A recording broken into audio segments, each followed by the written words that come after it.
Introduction: The price of exploitation in a world where animals are often reduced to commodities. The story of Luna, a once nameless breeding dog, stands as a haunting testament to resilience. After years of forced pregnancies, her body finally gave out. Paralyzed in her hind legs following a traumatic birth, she was discarded like broken machinery by her owner. Left to die on the streets, Luna's fate seemed sealed. But in her darkest hour, a stranger named Elias stumbled upon her. What followed was not just a medical miracle but a profound lesson in courage, compassion, and the unyielding will to survive. This is more than a rescue story. It is a 10,000-word chronicle of betrayal, redemption, and the transformative power of love. Chapter 1: The life before a breeding machine's existence. Luna's early years were defined by exploitation. Bred repeatedly in a clandestine puppy mill, she lived in a cramped, feces-ridden cage. Her value lay solely in her womb. Puppies were ripped from her days after birth, sold for profit while she recovered just enough to endure another cycle. Veterinarians later deduced that her paralysis resulted from severe spinal trauma during labor, likely exacerbated by malnutrition and lack of veterinary care. Breeding dogs like Luna are treated as disposable, says Dr. Hannah Lee, an animal rights advocate. When they can no longer produce, they're abandoned or euthanized. Chapter 2: The abandonment. Left to die the night Luna was dumped, temperatures plunged below freezing. Unable to drag herself to shelter, she lay in a ditch, her hind legs lifeless, urine scalding her skin. Flies swarmed open sores, and her milk-laden breasts ached. For 3 days, she whimpered weakly, licking rainwater from leaves to survive. Animal behaviorists note that mother dogs, even in agony, often retain a fierce instinct to protect their young. Luna's despair was compounded by the absence of her puppies, a psychological wound as deep as her physical ones. Chapter 3: The rescue. A stranger's leap of faith. Elias, a freelance photographer, found Luna during a rural assignment. "I thought she was dead," he recalls. "Then she lifted her head and stared at me. Her eyes were screaming, 'Help me.'" With no animal rescue experience, Elias wrapped her in his coat and drove 50 miles to the nearest 24-hour clinic. Veterinarians warned him Luna's condition was critical. She had pressure sores, a bladder infection, and muscle atrophy. Her chances of walking again were near zero. "But I couldn't let her die," Elias said. "Not after what humans did to her." Chapter 4: The medical battle. 100 days of science and soul. Week 1 to 2. Stabilizing the crisis. Luna's first days involved emergency care, antibiotics for infections, catheterization for her bladder, and debridement of necrotic tissue. She was placed on a padded orthopedic bed to prevent further sores. Week 3 to 6. The agony of rehabilitation. Physical therapy began gently, passive range of motion exercises to stimulate her legs. Elias learned to express her bladder manually, a task requiring precision to avoid injury. Luna's spirit wavered, she refused food and shrank from touch. Weeks 7 to 12, small victories. A custom wheelchair arrived, donated by a veterinary charity. Luna's first attempt to move independently ended in a tumble, but Elias celebrated. She tried. That's all that mattered. Hydrotherapy sessions strengthened her muscles, while acupuncture eased nerve pain. Slowly, her tail began to wag.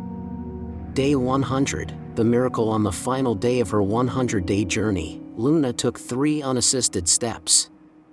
"It felt like watching a butterfly emerge," Elias said. She was reborn. Chapter 5: The invisible wounds, trauma, and trust. Luna's physical recovery was only half the battle. Nightmares left her trembling in her sleep. She cowered at the sight of leashes, a relic of her cage-bound past.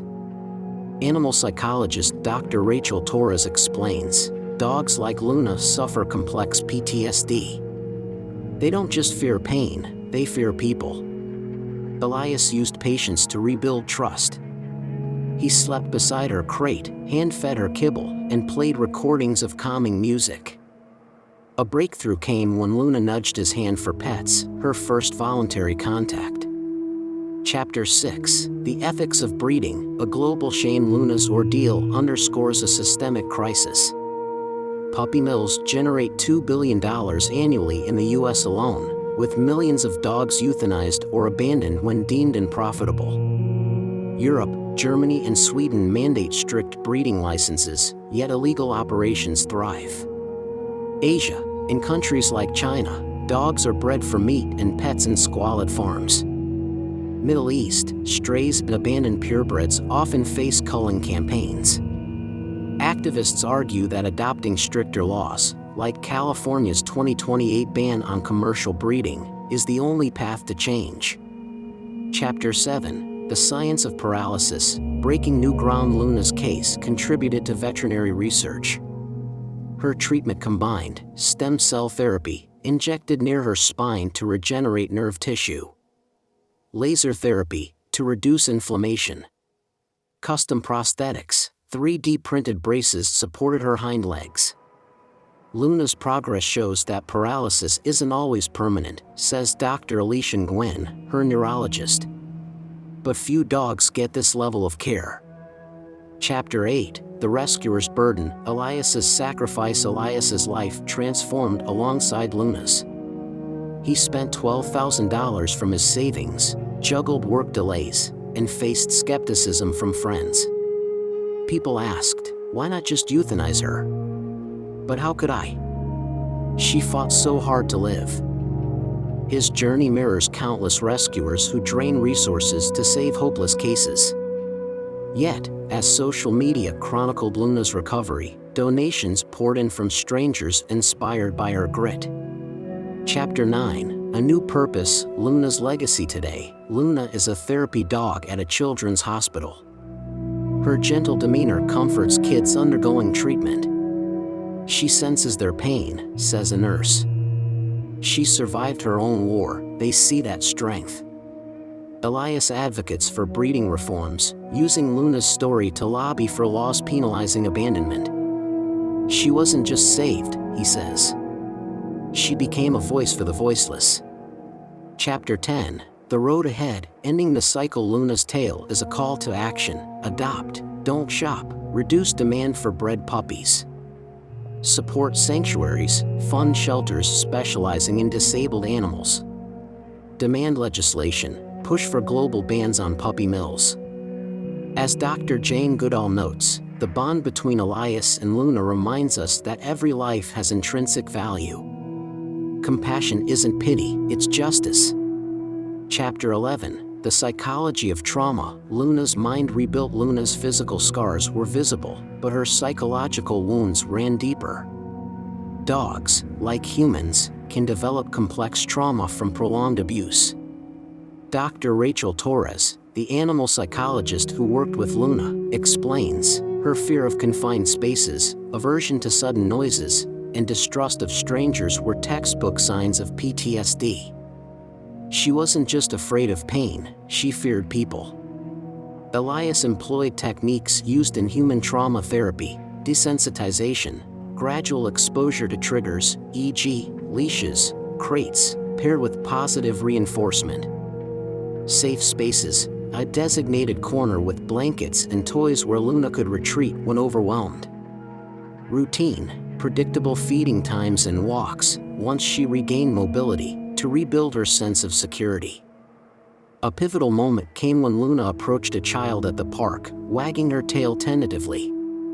It was her way of reclaiming trust, Elias said.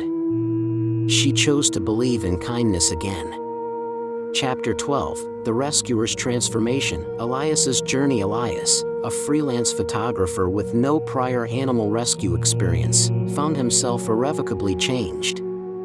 Before Luna, I saw the world through a lens, detached.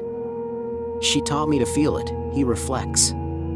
His sacrifices extended beyond finances, career. He turned down assignments to care for Luna, risking his livelihood.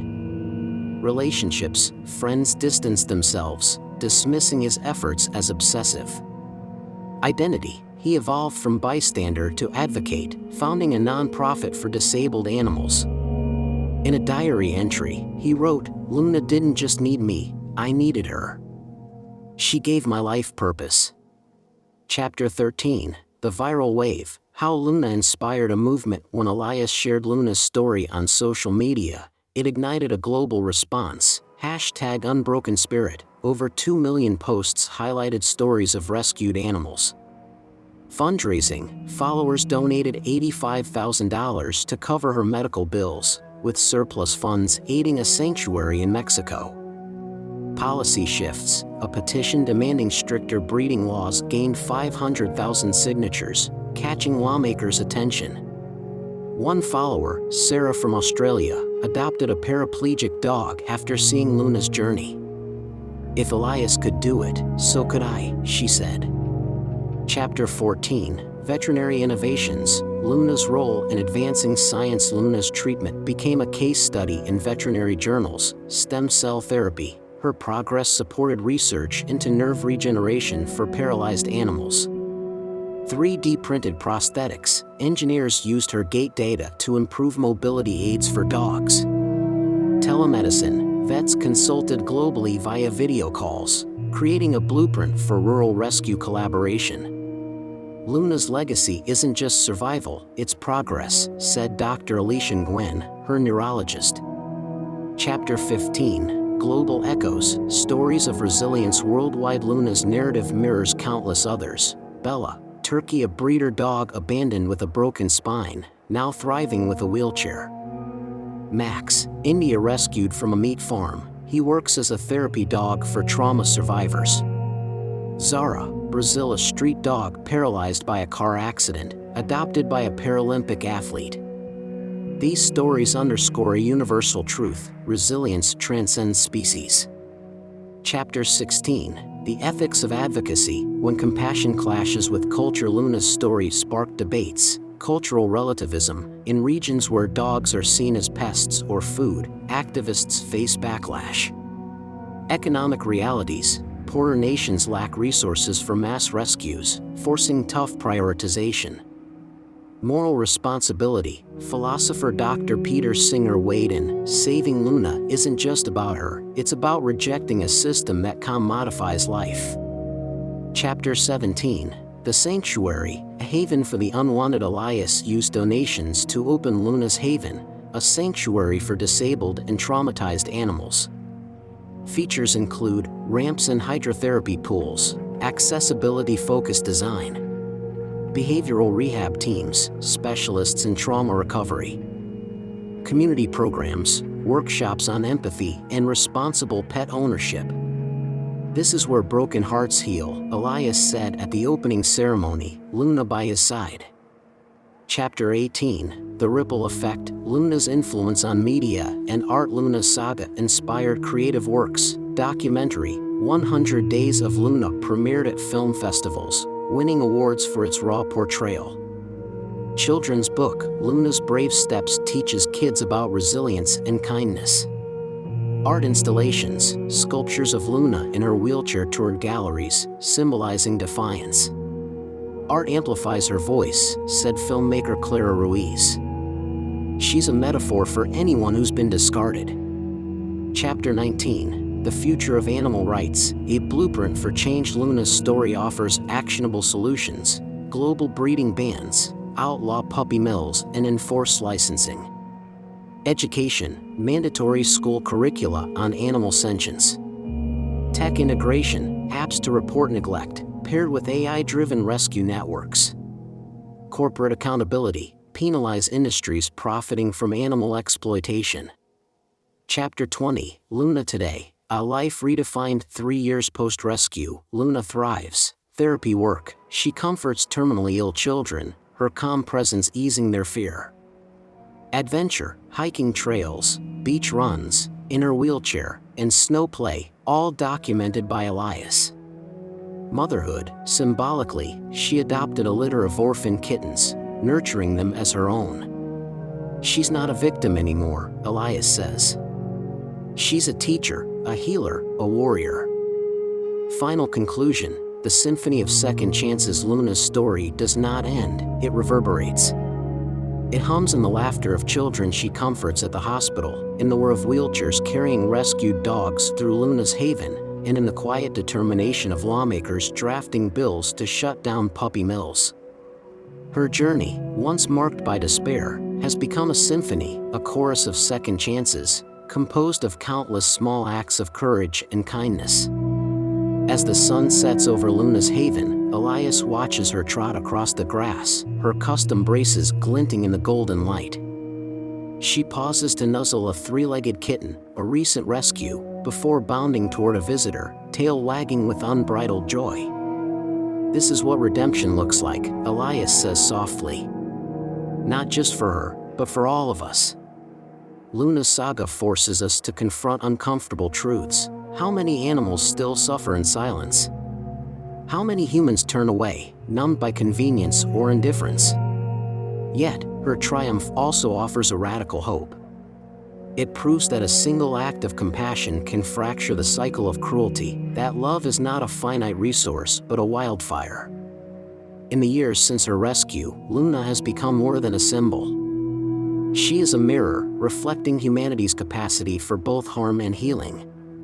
Her scars, physical and emotional, are not flaws but evidence of survival.